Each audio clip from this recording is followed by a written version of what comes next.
आपको स्क्रीन दिख रही है मेरी? जी सर, आपकी स्क्रीन भी दिख रही है और फेसबुक पे भी ब्रॉडकास्ट लाइव हो गया, so you can start once you are ready.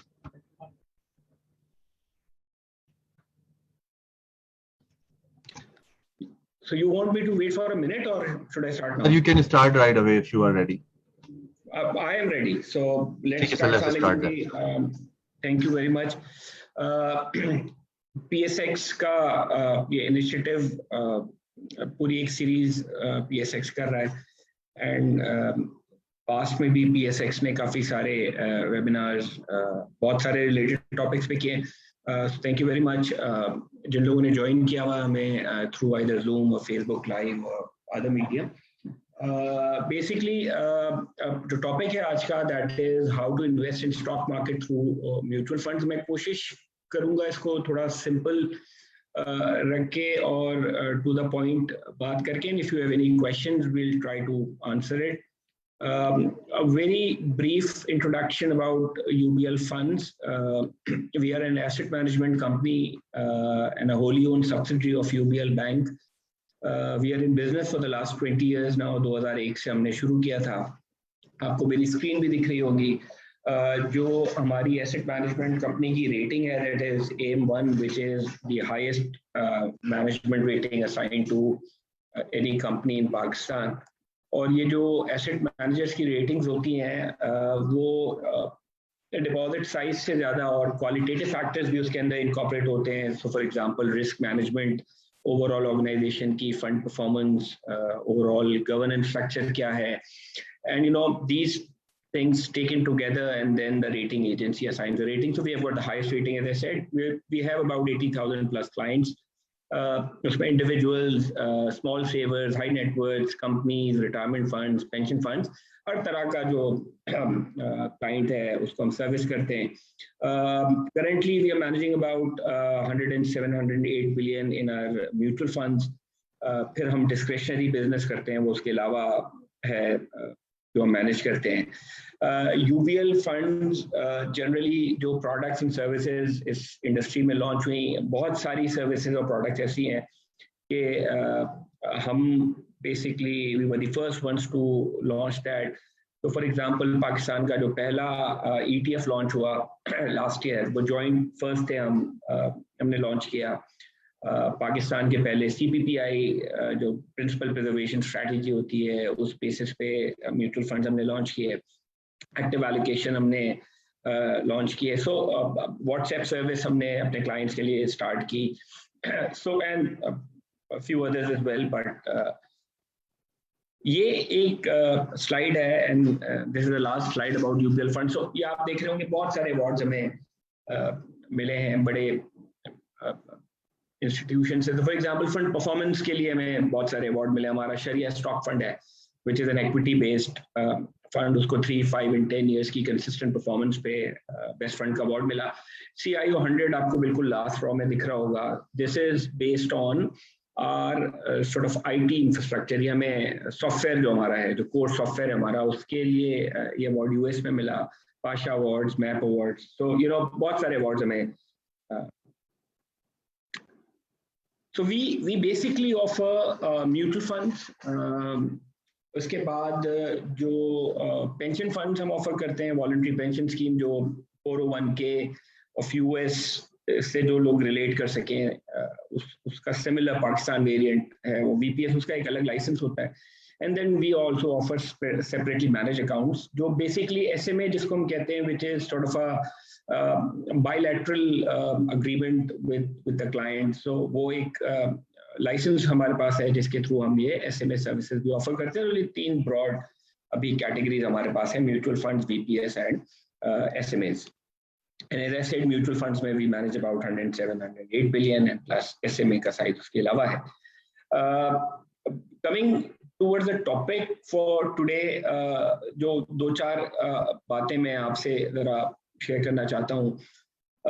उनमें एक बात ये है कि देखिए जो म्यूचुअल फंड्स है, it's basically a pool of investment of various investors.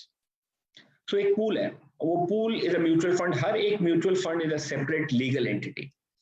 तो मिसाल के तौर पे हमारा शरिया स्टॉक फंड है which is an equity based mutual fund, उसमें बहुत सारे इन्वेस्टर्स के पैसे इन्वेस्ट हुए हैं. And because most of these funds are open-end funds, so you can join in today and you can take your money out tomorrow. They are liquid. But इसमें अहम बात यह है कि देखिए एक पूल है, उस पूल को हम being professional fund managers manage कर रहे हैं.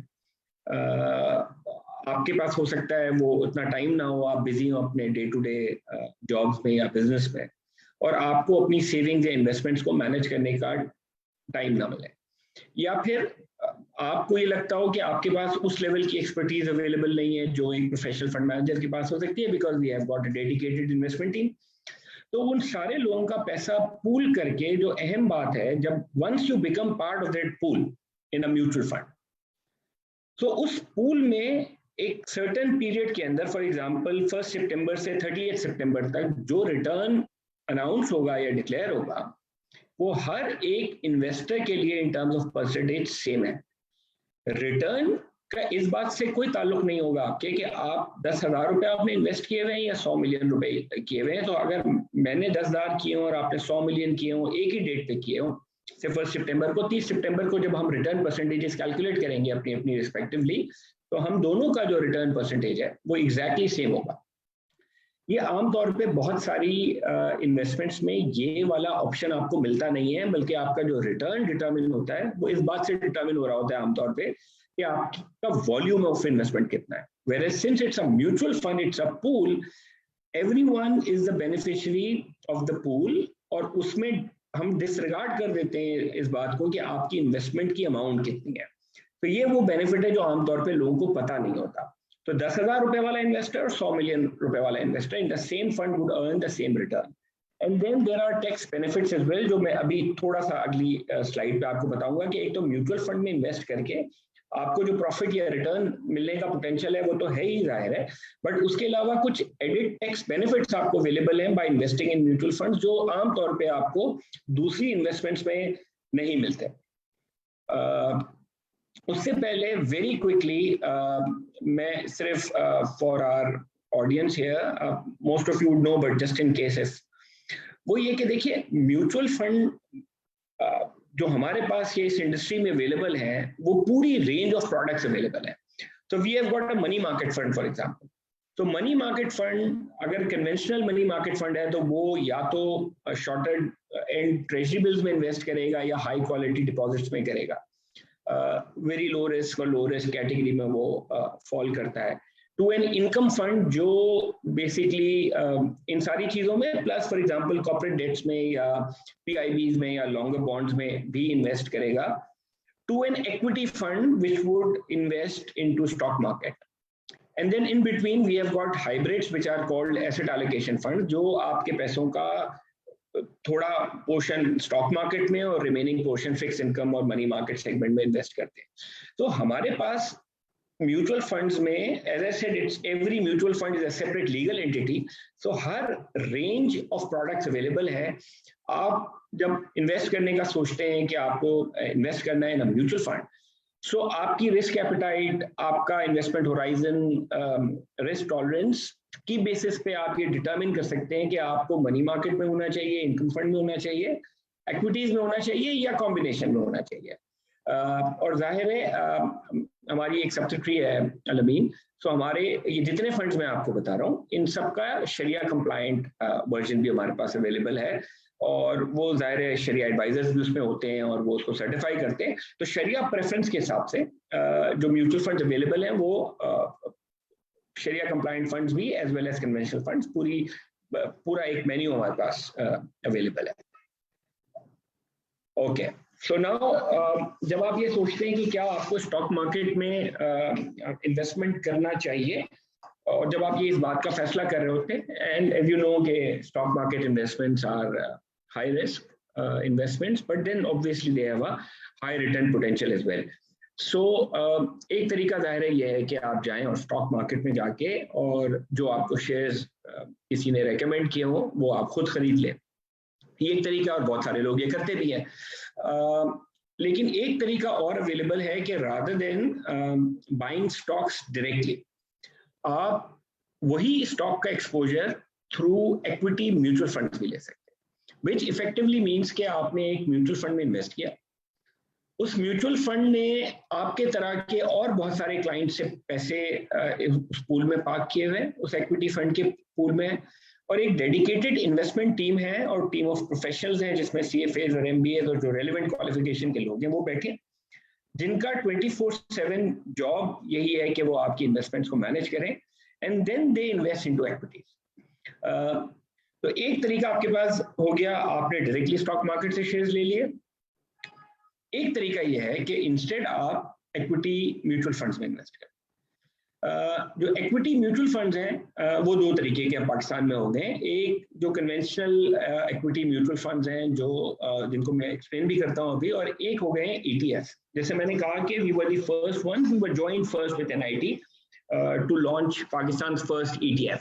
सो ETF भी एक इक्विटी म्यूचुअल फंड है, बट जो कन्वेंशनल या टिपिकल म्यूचुअल फंड्स हैं उनसे थोड़ा सा एक डिफरेंस है बिटवीन ETF एंड, ये आपको स्क्रीन पे दिख रहा होगा। देखिए जो बुनियादी फर्क है between an ETF and an equity mutual fund वो है मैनेजमेंट स्टाइल का। Most open end mutual funds are actively managed mutual funds, जिसका मतलब यह है कि जो इन्वेस्टमेंट टीम है, जो फंड मैनेजमेंट टीम है, वो डिटरमिन करेगी इन अ टिपिकल म्यूचुअल फंड के कौन से सेक्टर में इन्वेस्ट करना है, उस सेक्टर में कितना % जाना है, एक particular script with in the sector कितना जाना है, सेक्टर। तो इट्स एन एक्टिव मैनेजमेंट। और अगर एक दफा फंड मैनेजर ने डिसाइड कर लिया कि मैंने फॉर एग्जांपल ऑयल में 15% होना है, तो they can always change it based on their views. पीछे आगे फेयर वैल्यूज में कोई चेंजेस आती हैं, कंपनीज के रिजल्ट में कोई चेंज आता है, मैक्रो इकोनॉमिक सिचुएशन चेंज होती है, तो वो अपनी जो एलोकेशन है with in sectors and with in companies उसको वो चेंज कर देते हैं। This is called active fund management. Whereas ETFs are normally passively managed, which means कि फंड मैनेजर ने एक इंडेक्स को चूज किया, से फॉर एग्जांपल KC 100, और अब वो ETF जो है वो सिर्फ उस इंडेक्स में जो कंपनीज हैं और जिस प्रोपोर्शन से वो कंपनीज हैं उसमें जाके इन्वेस्ट करेगा अपनी तरफ से। They will not be any active fund management, so it's more of a passively manage tracking an index. जाहिर है अगर एक्टिवली मैनेज्ड है तो उसका जो एक्सपेंस रेशो है, उसके जो खर्चे हैं जो फंड को चार्ज होने, वो नॉर्मली ज्यादा होंगे compare to a passively managed fund जहाँ पे you just have to track an index. तो एक्सपेंस रेशो ETFs का कम होता है। और जिस तरह हम अपने पास भी देखते हैं कि हमारे जो एक्टिवली मैनेज्ड फंड्स हैं उनका expense ratio is much higher than ETF। जो एक और बुनियादी फर्क है between a mutual fund and an ETF वो ये है कि देखिए म्यूचुअल फंड में अगर आपने इन्वेस्ट करना है, सो आपने UBL फंड्स के पास इन्वेस्टमेंट की एक एप्लीकेशन जो कि ज़्यादा ऑनलाइन भी हो सकती है, वो application, so you deal with UBL funds directly. और अगर आपने पैसे विड्रॉ करने हैं तो भी आपने रिक्वेस्ट जो है वो UBL फंड्स को देनी है। और किस प्राइस पे आप एंटर होंगे और किस प्राइस पे आप एग्जिट करेंगे फंड इक्विटी म्यूचुअल फंड से, वो डे एंड की प्राइस होगी। तो मिसाल के तौर पे you decide to invest today, our cut off time is 3 o'clock। तो अगर आप चेक देंगे और आप कहते हैं कि मैंने शेयर स्टॉक फंड में इन्वेस्ट करना है, तो आज शाम की जो क्लोजिंग प्राइस निकलेगी जिसमें फंड की जितनी होल्डिंग्स हैं वो आज डे एंड की वैल्यू पे रिवेल होंगी और उस प्राइस के ऊपर आप एंटर होंगे, versus an ETF where you do not have to come to UBL funds because ETFs are traded at the stock exchange। और आप इस वक्त जाके 2:15-20 के ऊपर आप जाके ETF का यूनिट स्टॉक मार्केट से ले सकते हैं, एग्जैक्टली उसी तरीके से जिस तरीके से आप कोई शेयर खरीदते हैं। तो इंट्राडे ट्रेडिंग पॉसिबल है। और जब आप इंट्राडे ट्रेडिंग करते हैं इन एन ETF, तो ETF के पीछे बिकॉज कुछ शेयर्स होंगे, तो उन शेयर्स की जो रियल टाइम इंडिकेटिव NAV या प्राइस है वो भी आपको साथ दिख रही होगी, इस वक्त भी आपको स्क्रीन पे दिखेगी। So if you want an intraday trading for example, ETF is an option, whereas mutual fund में आप डे एंड की NAV या प्राइस जो होगी उस पे एंटर भी होते हैं और उसी डे एंड की प्राइस पे एग्जिट भी कर सकते हैं। दोनों फंड्स में मल्टीपल होल्डिंग होती है, बट आमतौर पे ETF, बिकॉज उसमें लिक्विडिटी की अहमियत बहुत ज्यादा है इंट्राडे ट्रेडिंग की वजह से और दूसरी चीजों की वजह से, तो आमतौर पे इंडेक्स जिसको फॉलो करता है ETF, उसमें स्क्रिप्ट्स कम होते हैं। तो फॉर एग्जांपल हमारा जो ETF है UPL पाकिस्तान एंटरप्राइज ETF, उसमें 9 स्क्रिप्ट्स हैं, वेरेज जो हमारे म्यूचुअल फंड्स होते हैं उसमें उससे ज्यादा भी स्क्रिप्ट हो सकते हैं। दोनों डाइवर्सिफाइड हैं, but the difference is that a typical mutual fund is actively managed, whereas an ETF is passively managed and tracking an index only, whereas mutual funds के अंदर पेंशन फंड मैनेजर जो है वो अपनी एलोकेशन जो है वो चूज करता है और उसको चेंज करता रहता है time to time. Plus mutual funds हो या ETFs हो, खास करके म्यूचुअल फंड्स में SECP की बहुत सारी ये रेगुलेशंस भी हैं कि एक म्यूचुअल फंड जो है वो कितना % एक सेक्टर का एक्सपोजर ले सकता है, कितना % मैक्सिमम एक स्क्रिप्ट के अंदर जा सकता है, एटसेट्रा एटसेट्रा। सो बहुत सारी SEC की गाइडलाइंस हैं जो बेसिकली डाइवर्सिफिकेशन के लिए बनी हुई हैं, रिस्क मैनेजमेंट के लिए बनी हुई हैं। तो ना ये क्वेश्चन हमेशा आता है हमारे पास कि हमें स्टॉक मार्केट में डायरेक्टली इन्वेस्ट करना चाहिए या म्यूचुअल फंड में करना चाहिए या ETF में करना चाहिए। जाहिर है सबकी अपनी प्रेफरेंसेस हो सकती हैं, कोई हर्ज नहीं है कि अगर आप विद इन इक्विटी भी अपने रिस्क को डाइवर्सिफाई करें और थोड़ा पोर्शन आप डायरेक्ट स्टॉक्स में जाएं, थोड़ा म्यूचुअल फंड्स के थ्रू जाएं, थोड़ा आप जो है वो ETF के थ्रू जाएं, तो ये फर्दर विद इन इक्विटी भी you have the option to diversify. But आमतौर पे हमने देखा है कि हमारी तरह जो लोग हैं, जो for example someone like me, जिसके पास ये टाइम ना हो कि वो जॉब्स में बिजी होते हैं, बिजनेस में बिजी होते हैं, हम हर वक्त मार्केट को ट्रैक नहीं कर सकते, तो mutual fund is an option that should be considered, and within mutual funds a typical open end equity mutual fund भी वो हो सकता है और वो ETF भी हो सकता है। ETF क्योंकि नया है पाकिस्तान में, लोगों को अंडरस्टैंडिंग उसकी ग्रेजुअली आ रही है, उसमें भी वॉल्यूम्स कम है, बट ओवर टाइम जो है वो इसमें वॉल्यूम्स आते रहेंगे, तो ये एक प्रेफर्ड प्रोडक्ट आपके लिए और आपकी तरह के बहुत सारे इन्वेस्टर्स के लिए हो जाएगी। एंड देन आपका डिसीजन जाहिर है इस बात पे भी बेस करेगा कि अगर आप एक इंडेक्स को ट्रैक कर रहा है, फॉर एग्जांपल एक ETF, सो अगर इंडेक्स का रिटर्न मिसाल के तौर पे 10% है, तो ETF का रिटर्न भी 10% माइनस जो एक्सपेंस रेशियो है वो होना चाहिए। एक ट्रैकिंग एरर आएगा जो नॉर्मली कम होता है, versus an actively managed mutual fund जिसका एक्सपेंस रेशियो तो ज्यादा है, लेकिन जिसके अंदर ये कैपेबिलिटी भी होगी कि वो आपके जिस इंडेक्स, जो बेंचमार्क इंडेक्स है, उसकी परफॉर्मेंस को बीट करे। That is why it is called active fund management. तो कोशिश हमारी ये होती है कि एक्टिवली मैनेज म्यूचुअल फंड्स जो कि इक्विटी फंड्स होते हैं, उनमें जो बेंचमार्क इंडेक्स है उसको आउट परफॉर्म करें। And so eight the end of the day आपका डिसीजन इस बात पे होगा कि क्या आपको लगता है कि in a medium term, long term कि क्या आप जिस फंड मैनेजर के पास इक्विटी में इन्वेस्ट कर रहे हैं, क्या वो बेंचमार्क इंडेक्स को बीट करेगा। इफ यू फील कि हिस्टोरिकली परफॉर्मेंसेस ऐसी हैं कि कंसिस्टेंटली या most of the times index को बीट किया है, तो एक्टिव मैनेजमेंट। और अगर आपको लगता है कि नहीं, you need to just track the index और वो रिटर्न भी मिल जाए, तो ETF। देखिए दुनिया में दोनों चीजें बहुत पॉपुलर है और इसका ये कोई आंसर शायद नहीं है कि which one is better. So one approach could be, as I said, to diversify. So a portion of your savings can be invested into an open-end equity fund, एक portion into ETF, और एक portion जो है वो आप अगर चाहें direct stock में इन्वेस्ट करना, तो वो ऑप्शन तो आपके पास जाहिर है अवेलेबल है। So the choice is yours. We are one of the options. As I said, we manage 107 billion. तो उसमें जाहिर है एक पोर्शन इक्विटी म्यूचुअल फंड्स का होता है और एक पोर्शन जो है फिक्स इनकम म्यूचुअल फंड्स का होता है। तो ये बुनियादी तौर पे फर्क है between an ETF and mutual fund. I am sure you may have some questions. So अभी जब हम खत्म कर लेंगे इस प्रेजेंटेशन को, तो वो अगर मैंने कोई चीज मिस की होगी तो म्यूचुअल फंड्स का आपको फायदा ये होता है कि डिवर्सिफिकेशन जैसे मैंने कहा कि मिल जाती है, मल्टीपल सेक्टर्स, मल्टीपल, तो आप एक पर्टिकुलर स्क्रिप्ट के अंदर या कुछ 2-3 स्क्रिप्ट्स के अंदर एक्सपोज नहीं होते, तो आपका रिस्क जो है वो डिवर्सिफाई हो जाता है।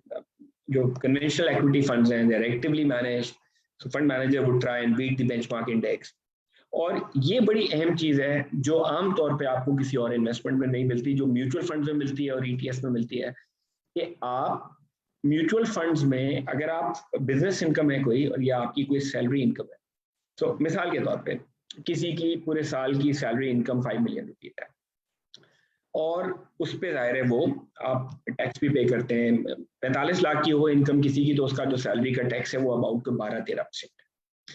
सो when you invest in a mutual fund, so up to 20% of your income, salary income और बिजनेस इनकम, जैसे ही आप इन्वेस्ट करेंगे वो टैक्स फ्री हो जाएगी।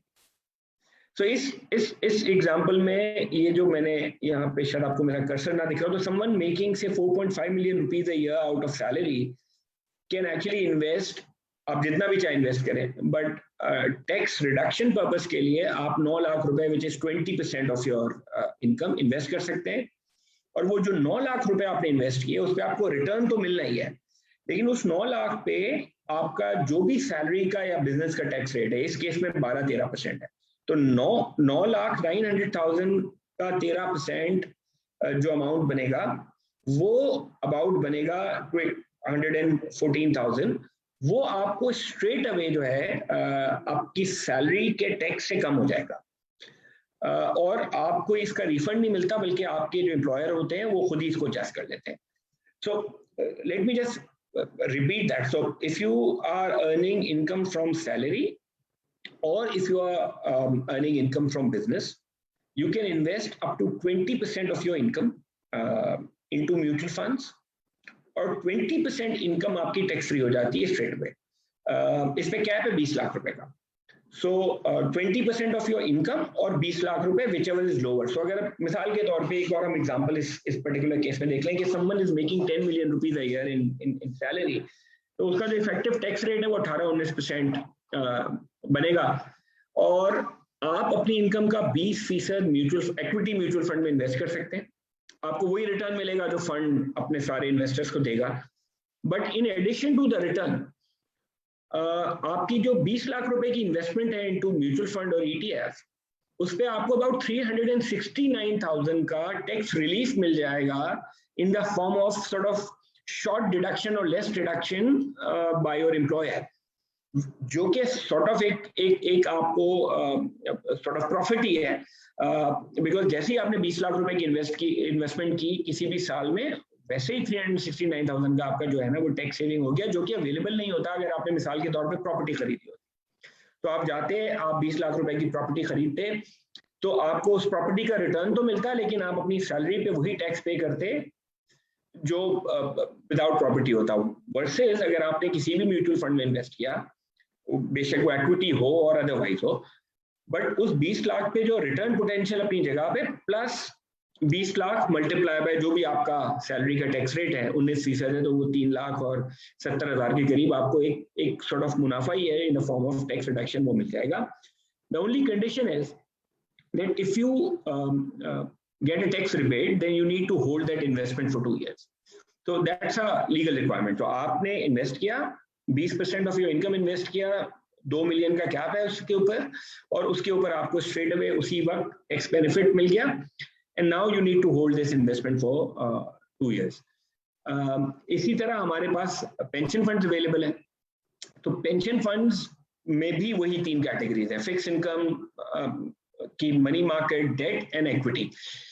The moment you invest in VPS के अंदर भी आप 20% अपनी इनकम का इन्वेस्ट करके मजीद टैक्स क्रेडिट ले सकते हैं। तो इसी एग्जांपल में अगर समवन इज मेकिंग 10 मिलियन, वो 20 लाख रुपए म्यूचुअल फंड में, इक्विटी म्यूचुअल फंड में मिसाल के तौर पे, और 20 लाख रुपए जो है पेंशन फंड में इन्वेस्ट करेगा, टोटल 4 मिलियन, और ये 4 मिलियन इज द लिमिट।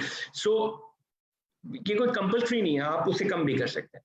और पूरे 40 लाख रुपए के ऊपर आपको अबाउट 738,000 का तो स्ट्रेट अवे टैक्स बेनिफिट हो जाएगा, जो मैं जैसे अर्ज कर रहा था कि किसी और इन्वेस्टमेंट में आमतौर पे अवेलेबल नहीं होता आपको। तो वो बेनिफिट आपके पास म्यूचुअल फंड का अलग है और वीपीएस का अलग है। द ओनली डिफरेंस है कि म्यूचुअल फंड की इन्वेस्टमेंट को आपको, अगर आपने टैक्स क्रेडिट लिया तो 2 साल तक होल्ड करना है। वीपीएस की या पेंशन फंड जिसको हम कहते हैं, उसकी इन्वेस्टमेंट को आपको होल्ड करना है टिल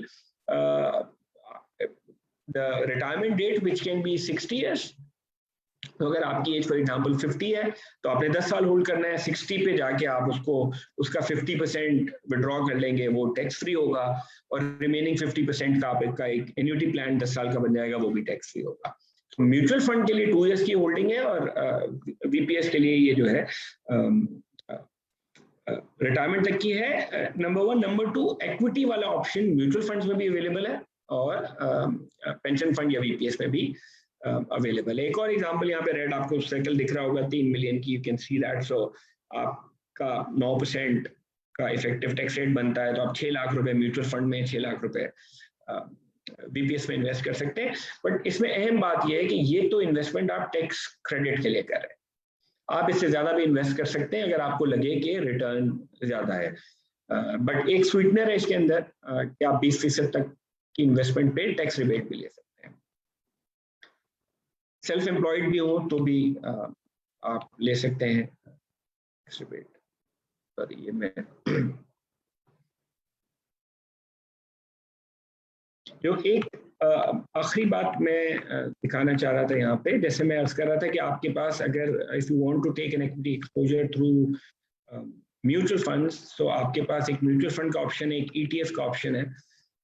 जो ईटीएफ हमारा है which was launch last year, इसमें ये क्रेडिट आई थिंक पीएसएक्स और उससे ज़्यादा एसीसी को जाता है कि उन्होंने जितनी भी हर्डल्स थी, रेगुलेटरी चेंजेस थी, जो सिस्टम चेंजेस थी, उसमें बड़ा हेल्प किया, और सक्सेसफुली ये पाकिस्तान के पहले ईटीएफ लॉन्च हुए। सो हमारा जो ईटीएफ है, so for example if you want to take an equity exposure and you want to do it through stock exchange, you can go and buy an ETF unit, exactly उसी तरीके से जिस तरीके से आप कोई म्यूचुअल फंड कोई stocks में इन्वेस्ट करते हैं। तो this is the methodology of our ETF. हम टॉप 25 कंपनीज KC 100 में से जो फ्री फ्लोट मार्केट कैप और 2 इयर्स वॉल्यूम की बेसिस पे वो वहां से पिक करते हैं। उसमें से जो टॉप 9 स्टॉक्स आते हैं वो बेंचमार्क इंडेक्स का पार्ट बनते हैं। इसके अंदर ऑयल एंड गैस एक्सपोजर नहीं होता। एंड देन वंस वो सेलेक्ट हो जाता है इंडेक्स, वो फिर उसके बाद फंड एग्जैक्टली उसको रेप्लिकेट करके और अपनी इन्वेस्टमेंट्स करता है। There is no active fund management because as I said ETF is a passive investment vehicle. हर 3 महीने के बाद इस इंडेक्स की रीबैलेंसिंग होती है। तो अगर हमने कहा है मिसाल के तौर पे कि कोई एक स्क्रिप हमारे इंडेक्स में X% से ज्यादा नहीं हो सकता, तो अगर प्राइस चेंजेस की वजह से वो कम या ज्यादा हो जाए तो हम रीबैलेंस कर लेते हैं every quarter, and then every 6 month जो है ये इंडेक्स रिकॉन्स्टिट्यूट हो जाता है। ये जो फॉर्मूला है हमारा टॉप 25 कंपनीज का, उसमें से 9 स्टॉक्स का, वो रीरन होता है एवरी 6 मंथ, और उसकी बेसिस के ऊपर जो भी टॉप 9 स्क्रिप्ट्स निकल के आते हैं वो उस इंडेक्स का पार्ट बन जाते हैं। और जैसे ही वो इस इंडेक्स का पार्ट बनते हैं, फंड की जो अपनी एलोकेशन होती है वो भी फिर उसको रेप्लिकेट करती है। तो as of September and this is the latest sort of weight, so इस जो पाकिस्तान UBL पाकिस्तान ETF है, उसमें आप आपको दिख रहा होगा, तो lucky is about 15%, agro is about 15%, HPL 14%, आपको 12%, TRG, MCB, UBL, EFA टोसल। तो ये 9 स्टॉक्स हैं इस वक्त ETF में, और ये पब्लिकली अवेलेबल होते हैं on a daily basis. PSX की वेबसाइट के ऊपर भी अवेलेबल है, हमारी वेबसाइट के ऊपर भी अवेलेबल है। So now the choice is yours. आपके पास मल्टीपल तरीके हैं इन्वेस्टमेंट के, तो आप चाहें तो डायरेक्ट कोई शेयर खरीद लें, जो कि ज़ाहिर है बहुत सारे लोग करते हैं, लेकिन डाइवर्सिफिकेशन के लिए people routed through equity mutual funds. ये so for example if someone wants to see कि जो हमारा कन्वेंशनल, जैसे मैंने आपको दिखाया अभी यहाँ पे कि ये हमारा ETF है, और ये ETF में लकी इज 15% सिंपली बिकॉज कि हम जिस इंडेक्स को रेप्लिकेट कर रहे हैं उसमें लकी का वेट रफली इतना है, और एंग्रो 15% है। तो इसमें पैसिव फंड मैनेजमेंट है, और हम जो इंडेक्स में कॉन्स्टिट्यूएंट्स और वेट्स हैं उनको रेप्लिकेट कर रहे हैं। Where is UBL stock advantage fund for example, और अलमीन शरिया स्टॉक। So उसमें आप देख रहे होंगे कि these are actively managed funds. So इसमें yes, there are certain guidelines from ACC as to how much sector exposure can be taken, but within that limitations, within that regulation, ये call fund manager की होती है, ये हमारी team की call होती है. So Al Amin Sharia Stock Fund, which is an actively managed mutual fund, will have about say 22% in gas, oil and gas, 16% in cement, 9% fertilizer, and आपको screen पे दिख रहा होगा. जो हमारा कन्वेंशनल म्यूचुअल फंड है उसमें commercial bank is about 22%, oil is 16, cement is 10. And then we have got certain mutual funds which are theme based. So case in point is Al Amin Islamic Energy Fund. So एक ऐसा investor आप में से जिसको ये लगता हो कि एनर्जी सेक्टर पे अगर आपका व्यू है और you want to focus on equities but on a particular sector, तो एक आपके पास ज़ाहिर तरीका ये है कि आप स्टॉक एक्सचेंज में जाएं और जो वो शेयर्स उस इंडेक्स में हैं वो आप खरीद लें. और दूसरा तरीका ये है कि you invest in a theme based equity mutual fund, जैसे अल अमीन इस्लामिक एनर्जी म्यूचुअल फंड है, which is an open-end equity fund, but it's a sector-specific fund. So आपको वो instant exposure मिल जाएगा into energy companies. उसी तरीके से हमारे पास एक और equity mutual fund है, which is a financial sector equity fund. और वो जो financial sector equity fund है, वो invest ही करता है सिर्फ banks और insurance में. So if you feel के बैंक्स की वैल्यूएशन ऐसी है कि आपको इन्वेस्ट करना चाहिए इनटू बैंक्स, तो आपके पास एक चॉइस है, आप जाके स्टॉक एक्सचेंज से खरीद लें. और एक तरीका ये है कि आप बैंकिंग सेक्टर या financial sector equity mutual fund invest करते हैं. तो these are the multiple ways. At the end of the day it depends कि आपके पास आप खुद को आपको क्या लगता है कि आपके पास कितनी एक्सपर्टीज है. साथ में उससे ज्यादा अहम बात है आपको टाइम कितना है, बिकॉज आमतौर पर हम डे टू डे अपने कामों में इतने बिजी होते हैं कि इतना टाइम नहीं होता कि हम स्टॉक मार्केट को या इस तरह की चीज़ों को बहुत कॉन्स्टेंटली देख सकें. So one option that you may want to consider is investing in mutual funds and ETFs, which are broad based. The fund manager is doing the fund management on your behalf, और आपको उसके ऊपर tax credit भी मिल जाता है, तो एक added benefit भी. और हमारे जैसे मैं कह रहा था कि हर तरह के क्लाइंट्स हमारे पास, we have about 80,000 plus clients, तो उसमें एक बड़ा सेगमेंट सैलरीड इंडिविजुअल का भी है और बिजनेस प्रोफेशनल्स का भी है.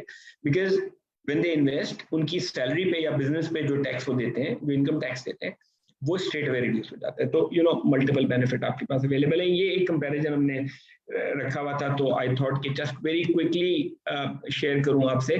तो फॉर एग्जांपल अगर आप देखें since inception return UBL stock advantage fund, तो वो दैट इज अबाउट 495% वर्सेस जो बेंचमार्क है एसी 100, वो बड़ा है 281%. तो there is an out performance.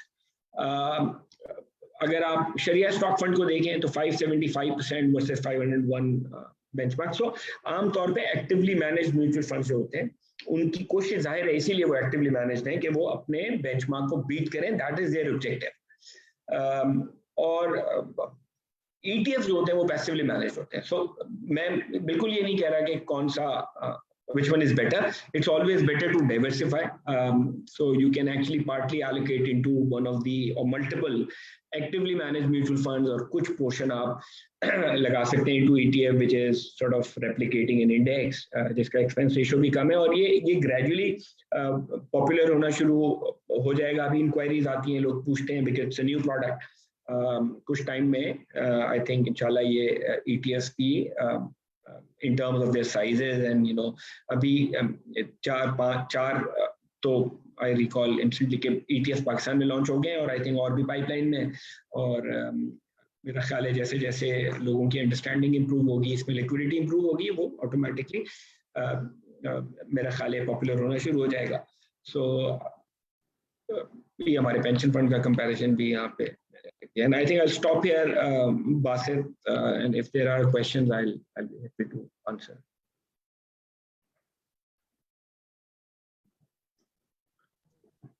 Zeeshan sir जो क्वेश्चंस थे वो तो मैंने आपसे शेयर कर लिए थे.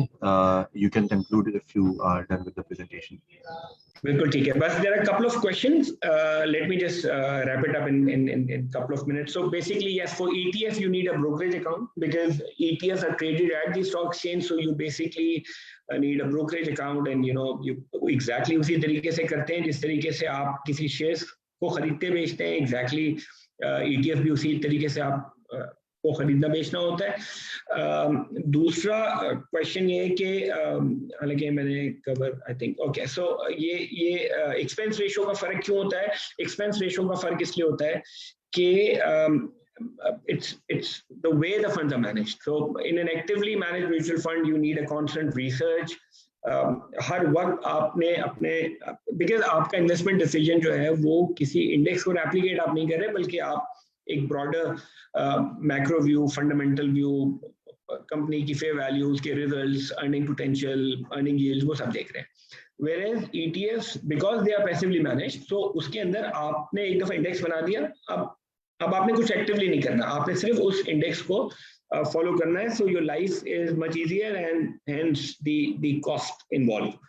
आपका जो फैसला होगा वो इस बेसिस पे होगा कि आप एज इन्वेस्टर ये देखें कि क्या आपको एक्टिवली मैनेज में जाना है by paying say a higher expense ratio but then a higher return potential, outperforming the benchmark, or you don't want to pay higher expense ratio. ये बहुत ज्यादा हाई नहीं होता बट बहरहाल दोनों में फर्क तो है. तो वो आपके पास चॉइसेस अवेलेबल हो. ठीक. AMC के पास अकाउंट खोलने का बिल्कुल सिंपल तरीका है. Basic account opening form and then you are good to go. Once you are onboarded आप वेरियस तरीके हमारी ऐप के थ्रू ट्रांजैक्शन करें. You don't need to give forms और एनीथिंग. सो आप हमारी ऐप के थ्रू करें. आपको अपनी स्टेटमेंट्स चाहिए, टैक्स क्रेडिट जैसे मैं कह रहा था उसका सर्टिफिकेट चाहिए, हमने व्हाट्सएप सर्विस शुरू कर दिया. आप उस पर ऑटो हाई लिखते हैं, वो आपको ऑप्शन देता है, आप सेलेक्ट करते हैं, you get it instantly. So account opening is simple. We are making it even more simpler, but it's simple. And then आप चाहें तो सारी ट्रांजैक्शन इलेक्ट्रॉनिकली. कुछ लोग हैं जो हमारी जो फोन सर्विस है तो हमारे कॉल सेंटर आपको कॉल करके ट्रांजैक्शन आपके रजिस्टर्ड नंबर पे हो सकती है. तो there multiple ways and it's simple one time account opening process जो कि which is fairly quick. So I think Basit, that is it. Thank you very much. आप लोगों ने इसको ऑर्गेनाइज किया था. ये शायद हमारे फेसबुक पेज पे भी लाइव है. जस्ट इन केस अगर किसी को के कोई क्वेश्चन हो जो यहाँ एड्रेस ना हो सके हों, please feel free to get in touch with us. हमारी टीम आपसे रब्ता कर लेगी. ये स्क्रीन पे मैं आपको दिखा भी देता हूँ. ये नंबर 0800-000-026 पे आप हमें कॉल कर सकते हैं. स्मार्ट सेविंग्स का पेज है हमारा, आप वहाँ हमें मैसेज कर दें, या आप 8258 पे हमें इन्वेस्ट लिख के SMS कर दें तो हम आपसे रब्ता कर लेंगे. Thank you very much. Thank you. Thank you very much. Thank you. Take care. Allah Hafiz.